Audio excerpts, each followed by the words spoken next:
אוקיי, היום אני רוצה לדבר איתכם על קידוח של קוצים אפוקסיים.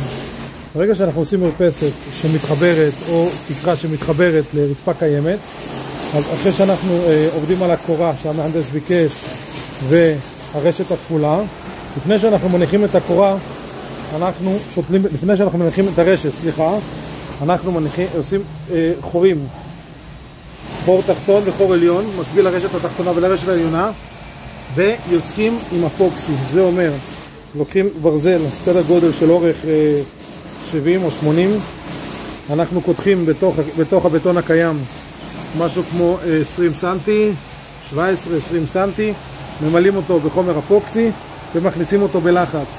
מה שקורה זה שהמרפסת בעצם יושבת גם על הבטון הקיים, שאנחנו, כמו שאתם רואים, אנחנו לא הולכים בבטון הישר, אלא אנחנו מסתתים את הבטון הקיים, חושפים אותו, חושפים את הברזל הישן, מתחברים אליו, גם אפוקסי, ואז מגיעה הקורה שמחברת ביניהם.